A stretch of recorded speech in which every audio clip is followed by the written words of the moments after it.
Saluda al hermano que tiene a su lado y dígale bienvenido a la casa del Señor. Amén. Siempre será un privilegio poder tenerlos aquí en la casa del Señor. Y si para nosotros lo es, mucho más para el Señor. Amén. ¿Cuántos vinieron dispuestos a aprender del Señor en esta noche?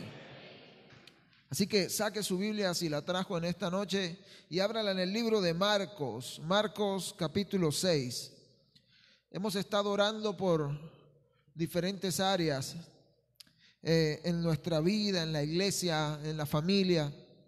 Y hoy vamos a compartir algo hermoso. Dios tiene siempre una palabra para cada uno de nosotros. Amén. Marcos capítulo 6, versos del 1 al 4. Amén. Marcos capítulo 6, versos del 1 al 4. Cuando todos lo tengan pueden decir amén.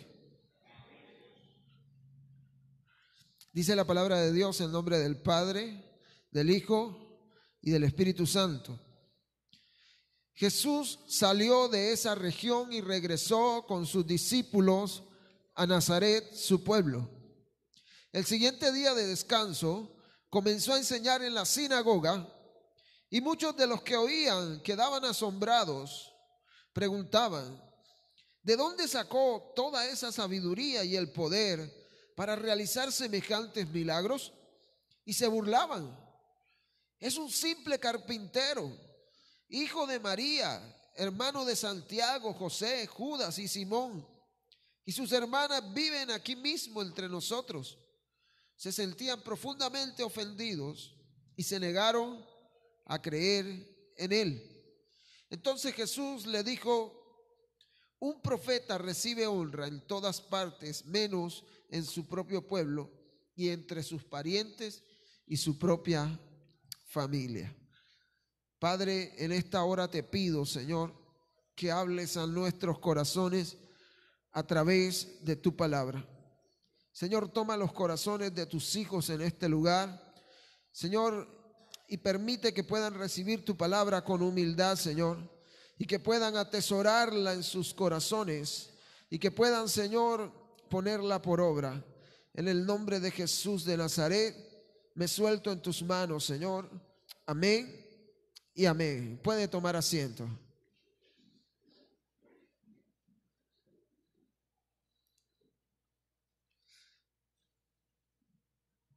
En la palabra de Dios encontramos que a nuestro Señor Jesucristo se le llamó carpintero. Amén. También se le llamó el hijo del carpintero. Esto nos da a entender la profesión que tenía su padre adoptivo, que era José, que tenía ese oficio, el oficio de trabajar la madera, de labrarla.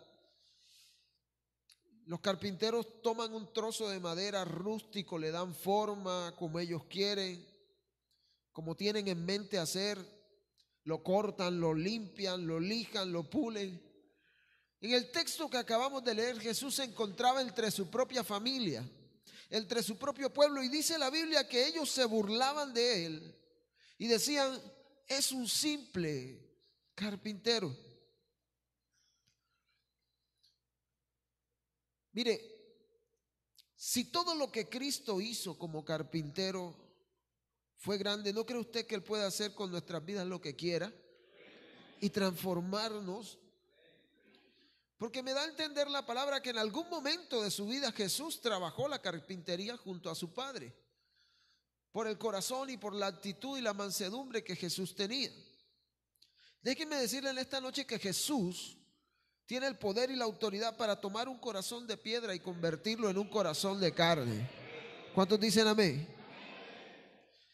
Cristo tiene el poder de tomar una mente llena de suciedad, llena de inmundicias, llena de pensamientos vanos, y hacer una mente renovada.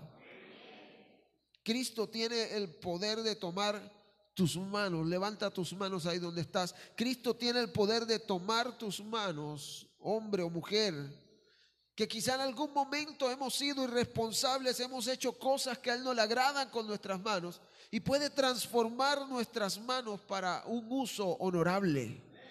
¿Cuántos lo creen? Cristo puede hacer que nuestras vidas inservibles se comiencen o se conviertan en vidas fructíferas. Cristo tiene el poder de transformar al hombre. Amén. ¿Cuántos dan gloria a Dios? Es poco lo que se habla de Jesús en la Biblia con respecto a su oficio de carpintería. Se le conocía como el carpintero porque era el hijo del carpintero. Y es muy breve todo lo que se habla sobre Jesús. En Nazaret, donde se crió nuestro Señor Jesús, lo conocían como ese joven carpintero. Pero nunca se llegaron a imaginar que era el Hijo de Dios y que había venido con un propósito muy, pero muy grande. Todavía en nuestra fecha, en este tiempo en que vivimos, muchos no reciben a Jesús. La palabra dice en Marcos capítulo 6, verso 3, y se burlaban y decían: es un simple carpintero. Para ellos fue un simple carpintero, pero para nosotros fue el Salvador y restaurador de nuestras vidas. ¿Cuántos glorifican el nombre de Dios? ¿Qué representa Jesús para tu vida? Mire, muchas personas tienen proyectos en su vida. La palabra de Dios dice en Proverbios capítulo 3, versos 5 y 6: fíate de Jehová con todo tu corazón y no te apoyes en tu propia prudencia. Reconócelo en todos tus caminos y Él enderezará tus veredas. No sé qué proyecto quieres emprender en tu vida.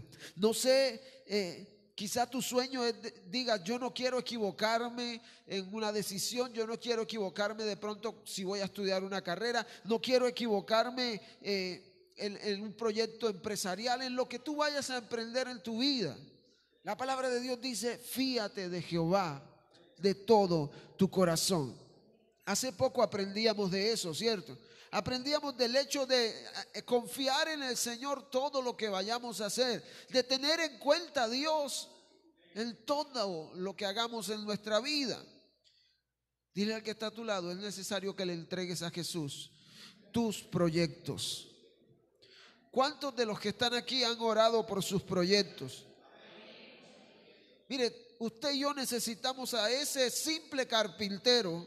Para muchos, nosotros lo necesitamos para los proyectos de nuestra vida. ¿Sabe de qué si habla la palabra de Jesús? Lo habla como el constructor, el edificador, ¿cierto? En aquel tiempo la mayoría de las construcciones eran de madera. Por eso a Jesús se le habla como el edificador, como el constructor. Tú y yo necesitamos a Cristo en cada proyecto de nuestras vidas. Sin Él nada tiene sentido. ¿Cuántos están aquí? Fíate de Jehová de todo tu corazón y no te apoyes en tu propia prudencia. Reconócelo. ¿Cuántos de los que están aquí reconocen a Jesús?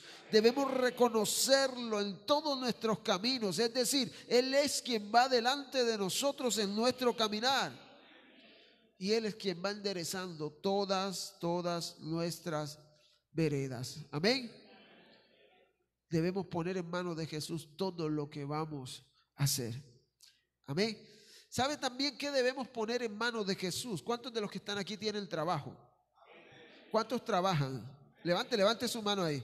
Ahora, ¿cuántos tienen una empresa, un negocio que han empezado? ¿Cierto? Tenemos negocios, tenemos trabajos o trabajamos para alguien. ¿Sabe qué dice la Biblia en Primera de Tesalonicenses capítulo 4, versos del 9 al 12?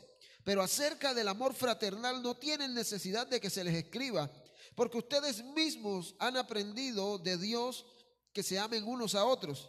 Y también lo hacen así con todos los hermanos que están por toda Macedonia. Pero les rogamos, hermanos, que abunden en ello más y más. Y que procuren tener tranquilidad. Diga conmigo: tener tranquilidad. Que procuren tener tranquilidad y ocuparos en vuestros negocios y trabajar con vuestras manos de la manera en que se les ha enseñado, a fin de que se conduzcan honradamente para con los de afuera y no tengan necesidad de nada.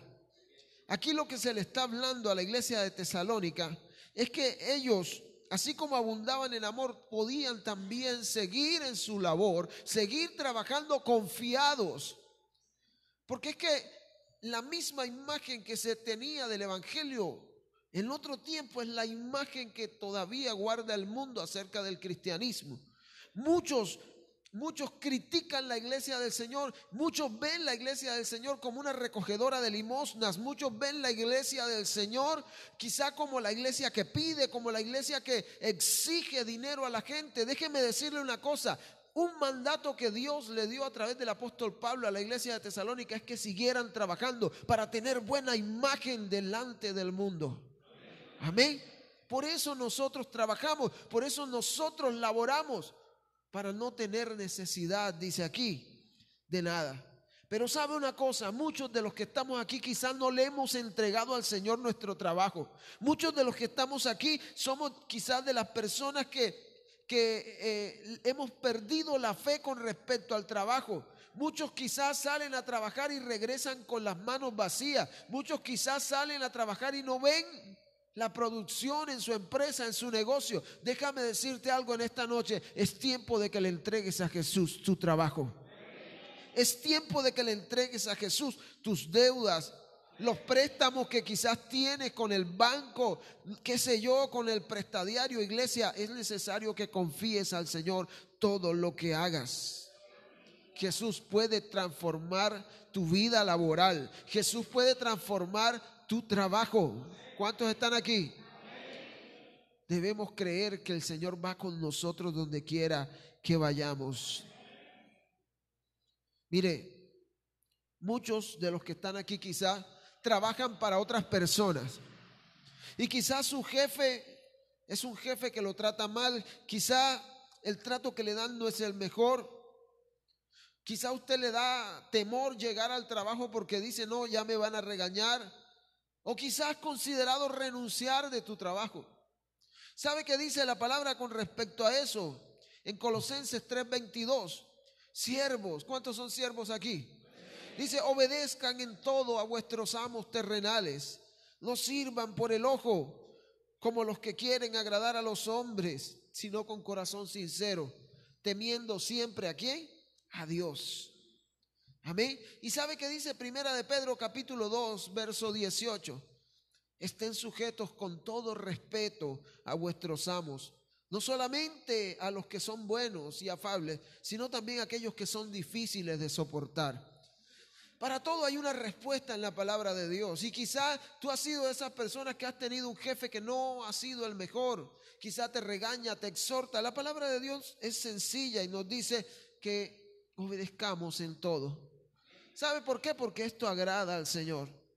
Pero también te digo en esta noche, es necesario que empieces a orar por ese que te da trabajo, por ese que te tiene trabajando, por ese que quizás te ofreció, por ese que quizás te ha apoyado, te ha ayudado. Quizás sea un jefe que es difícil de soportar, pero con Jesús todas las cosas son mejor.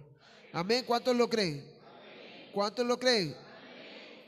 ¿Se ha puesto usted a pensar que con las herramientas que Jesús trabajaba fue con las mismas herramientas que lo crucificaron? ¿Cierto? Jesús era carpintero y él lo clavaron en una cruz de madera con clavos y martillos. Amén. Usaron las mismas herramientas con las que trabajaba. Y todo esto también fue como una forma de burla hacia Jesús. Pero ¿sabe una cosa? Aunque fue en tono de burla y todo, lo crucificaron como rey. Lo crucificaron como rey, rey de los judíos. Decía en el inscrito que tenía en la cruz cuando estaba siendo torturado nuestro Señor. De una u otra forma reconocieron que Jesús era el rey de los judíos. Abra su Biblia en Mateo capítulo 13, verso 53.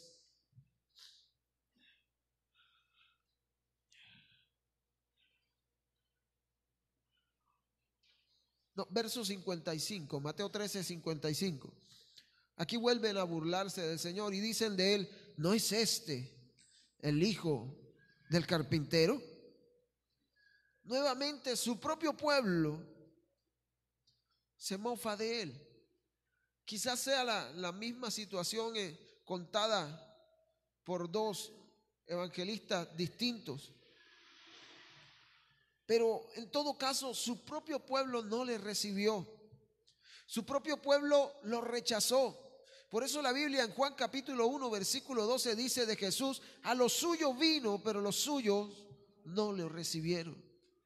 Pero a todos los que le recibieron, les dio el privilegio de ser llamados hijos de Dios. Amén.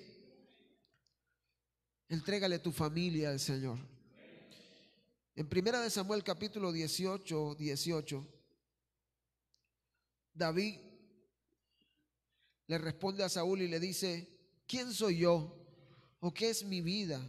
¿O la familia de mi padre en Israel para que yo sea el yerno del rey? Mire la poca estima en la cual se tenía David. Quizá usted esté pasando por un momento como el de David. Quizá usted esté creyendo que en su familia no hay ninguno que pueda salvarse. Quizá usted esté creyendo o se esté considerando en su familia que no hay nadie que pueda de pronto trascender, que no hay nadie que pueda llegar lejos. Quizá muchos padres dicen: es que como yo no tuve, mis hijos tampoco van a tener. Quizá en la familia lo único que usted ve es conflicto, quizá lo que usted ve es discusión, problema, deuda por aquí, deuda por allá. Usted necesita llevar su familia a los pies de Cristo. Usted necesita presentar su familia ante el carpintero de Nazaret.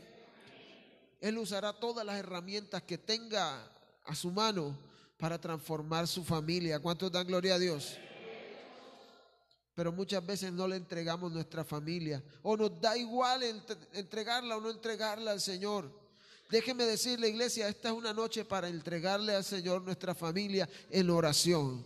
Y si se da cuenta, estamos hablando de todas las áreas por las cuales vamos a orar ahora que terminemos. Vamos a orar por la familia, vamos a orar por el trabajo, vamos a orar por los jefes, por los patrones, por todas las áreas de nuestra vida. Vamos a orar por la salud. Mire, en Mateo capítulo 8, versos del 14 al 17, dice el Señor: vino Jesús a casa de Pedro y vio a la suegra de éste postrada en cama con fiebre, y tocó su mano y la fiebre le dejó, y ella se levantó, dice la palabra, y le servía. Y cuando llegó la noche le trajeron a él muchos endemoniados, y con la palabra echó fuera a los demonios y sanó ¿a quién? A todos los enfermos, para que se cumpliese lo dicho por el profeta Isaías cuando dijo: él mismo tomó nuestras enfermedades y llevó nuestras dolencias. Yo no sé, iglesia, si tú eres de esas personas que constantemente se enferman o constantemente creen que están enfermos. Quizá tú digas: es que yo no soy una persona saludable. Quizá tú digas de pronto: yo no estoy en las condiciones para servirle a Dios. Quizá te da un dolor de cabeza y ya crees que es un cáncer. Quizá te da un dolor en el ojo, en el diente, y ya crees que se te va a caer toda la dentadura. Iglesia, déjame decirte algo: en Cristo somos sanos porque Él derramó su sangre por nuestras enfermedades. ¿Cuántos lo creen?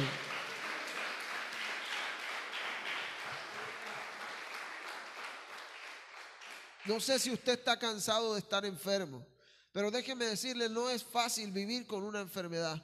Y debemos decirle: Señor, ayúdame, te entrego mi vida. Quizá hay gente que ya está con el hígado dañado de tanto tomar pastillas. Pero déjeme decirle, la mejor medicina se llama nuestro Señor Jesucristo. Y necesitamos entregar nuestra salud en manos del Señor, porque el enemigo no va a tenernos atemorizados con la enfermedad, porque el enemigo no va a tenernos postrados en una cama, porque Cristo venció por nosotros.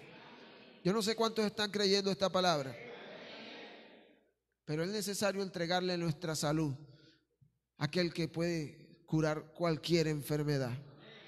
Yo en esta iglesia he visto la mano de Dios moverse en la vida de muchos hermanos, y creo que Jesucristo sigue siendo el mismo de ayer, de hoy y por los siglos, y sigue sanando. Amén. Debemos entregarle a Jesús nuestra nación. Miren lo que dice la palabra en Hechos capítulo 7, verso 34. Dice el Señor: ciertamente he visto la aflicción de mi pueblo que está en Egipto y he oído su gemido y he descendido para librarlos. Ahora pues, ven, te enviaré a Egipto. Fueron las palabras que Dios le dio a Moisés cuando se encuentra con él en la zarza. ¿Sabe una cosa, iglesia? Nuestro país, Latinoamérica, está pasando por un momento de crisis. ¿Cuántos han visto noticias? ¿Sabe una cosa? Jesucristo está que viene. Jesucristo está que viene. Eso que está pasando en Latinoamérica ya pasó en Europa. Todos los países se levantaron contra los gobiernos.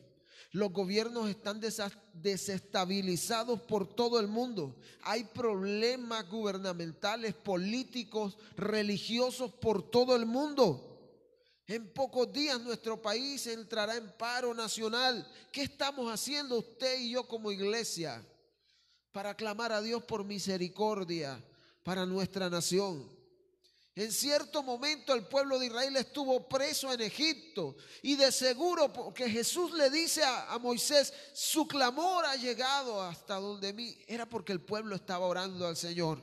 ¿Sabe una cosa? Que muchos tienen la idea en la mente de que porque todas estas cosas tienen que pasar, nosotros ya no debemos hacer nada. No, porque es que eso está escrito, eso tiene que pasar. ¿Sabe una cosa? La esclavitud de Israel en Egipto fue predicha por el mismo Dios y pasó, pero el clamor de Dios, del pueblo de Israel al Señor, llegó al oído del Señor y el Señor tuvo misericordia. Déjeme decirle, nuestro Señor no ha cambiado. Y cuando su iglesia clama a Él por misericordia, Él envía misericordia. Pero es que a veces no nos levantamos contra todo esto que está pasando. Debemos levantarnos. Muchas veces tratamos de buscar la culpa en cualquiera. Esto es culpa del gobierno, es culpa del ejército, de la policía, quién sé yo, a quién le echamos la culpa de todas las cosas. Clamemos a Dios por misericordia. Eso es lo que la iglesia debe hacer como pueblo de Dios en esta tierra. Si tú y yo no clamamos a Él, que somos sus hijos, no crea que el mundo va a orar al Señor por misericordia. Pero esto no se trata de compartir imágenes solamente en redes sociales, porque hoy un día usted entra a Facebook, entra a Instagram y encuentra por todos lados: oremos por Colombia. Pero ¿cuántos en realidad están orando por Colombia? Mire lo que el Señor le dijo a Moisés: ciertamente he visto la aflicción de mi pueblo que está en Egipto. Créame, Dios conoce la situación que está pasando, pero el Señor le dice: y he oído su gemido y he descendido para librarlos. ¿Por qué? Porque el pueblo había clamado al Señor. Pero si nos quedamos quietos, callados, si no oramos, si no clamamos al Señor, ¿cómo cree que el Señor va a escuchar nuestra oración? O dígame si usted escucha las palabras de alguien que no habla. Creo que no, ¿cierto? El Señor no escucha a aquellos que no claman. ¿Sabe una cosa? Dice la Biblia que los ojos del Señor están sobre los justos y sus oídos atentos. No aquel que se queda callado, sino aquel que clama. Atentos a su clamor. Es necesario que en esta noche le entreguemos al Señor nuestra nación y le pidamos al Señor que tenga misericordia. ¿Sabe una cosa? Cuando el anticristo venga sobre la tierra, él quiere encontrar todas las naciones desestabilizadas, para entonces él poder decir: yo traje la paz sobre la tierra. Y créame, de esa manera se va a manifestar el anticristo. Pero déjenme decirle una cosa: la iglesia del Señor está plantada para clamar por misericordia. Muchos se preguntan por qué los evangélicos no se preocupan mucho por las cosas, y debe darnos pena que no nos preocupemos por eso. ¿O es que acaso también no somos ciudadanos de aquí de la tierra? Iglesia, debemos preocuparnos por la situación de aquellos que nos rodean, que es también nuestra situación, y pedir al Señor que tenga misericordia y que venga para librarnos. ¿Y sabe cuál debe ser el clamor de la iglesia del Señor en este tiempo? Ven, Señor Jesús.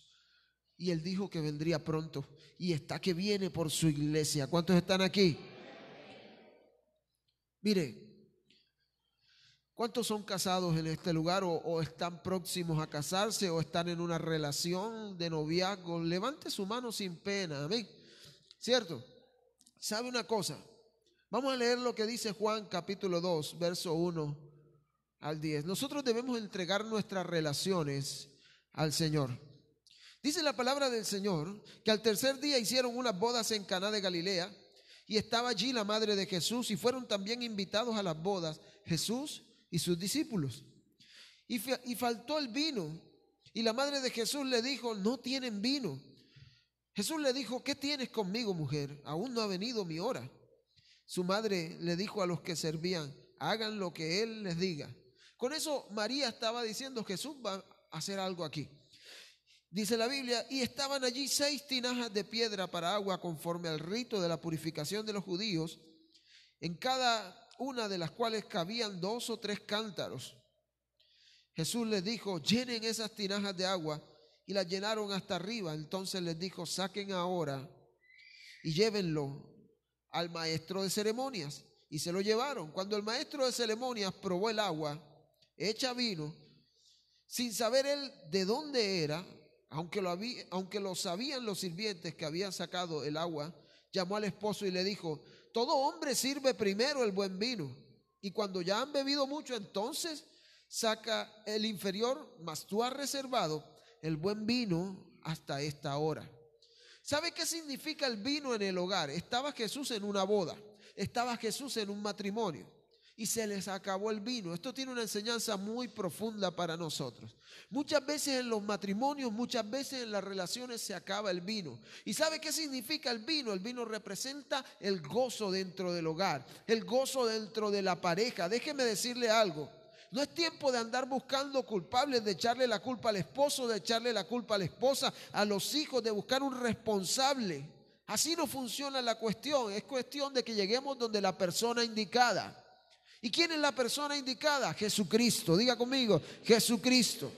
A esta pareja se les acabó el vino en pleno matrimonio. No sé si a usted se le acabó el vino después de 10 años de matrimonio. No sé si a usted se le acabó el vino y aún ni siquiera se ha casado. Pero déjeme decirle: con Jesucristo tendrás el mejor vino. Con Jesucristo tendrás el mejor vino, y Él lo tiene reservado para un momento específico en tu hogar. ¿Cuántos dan gloria a Dios? Dale gloria al Señor, amén.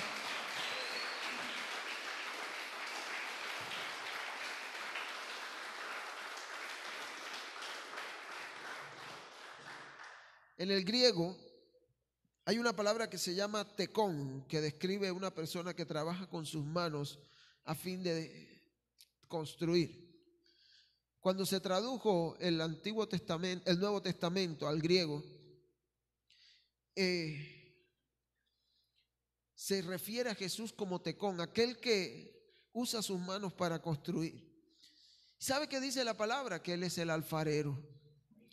Amén. Y que nosotros somos barro en sus manos.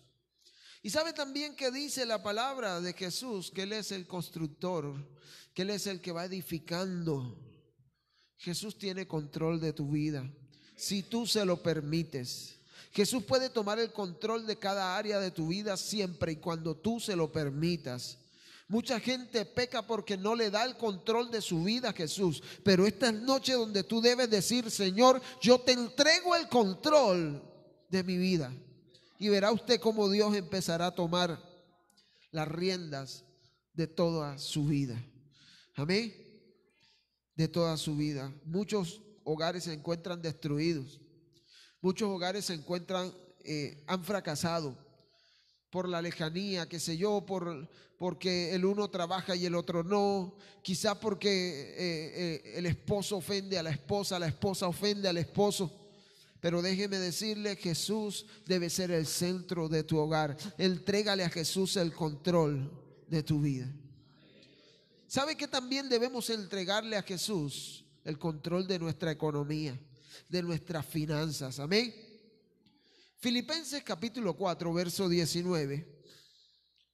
Pablo, hablándole a la iglesia de Filipos, eleva una petición al Señor, o más bien una afirmación, donde Pablo le dice a la iglesia de Filipos: mi Dios pues suplirá todo lo que les falte conforme a sus riquezas en gloria en Cristo Jesús.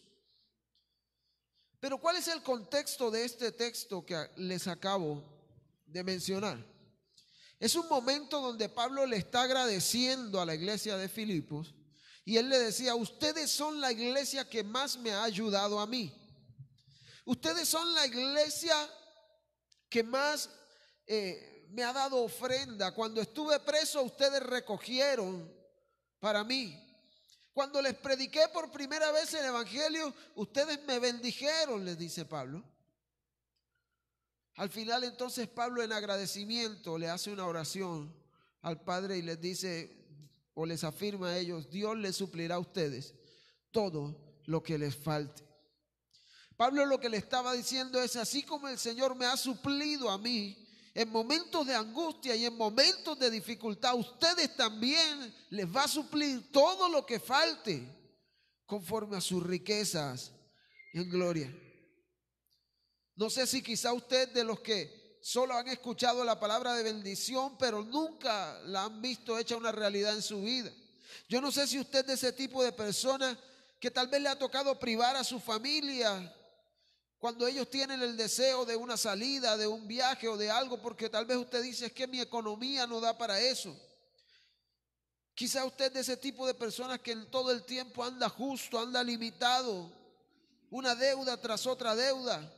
Quizá porque no ha administrado bien lo que Dios le ha dado. Pero déjeme decirle, iglesia, es necesario que le entreguemos a Jesús el control de nuestra economía. ¿Cuántos lo han hecho, iglesia? Es necesario que lo hagamos. Debemos confiar que Dios todos los días va a suplir lo que necesitamos. Pero el problema es que muchas veces el hombre se desespera por más y por más y por más, y en ese afán de conseguir más y más, termina por estropearlo todo, termina por perderlo todo, porque nosotros vivimos porque dependemos completamente de Dios.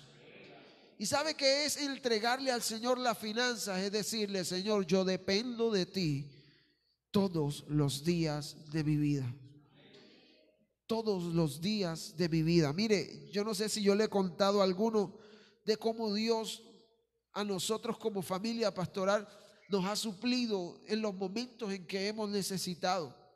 Este mes quizá para nosotros fue un mes difícil, y al final se metieron todos los compromisos para un solo día.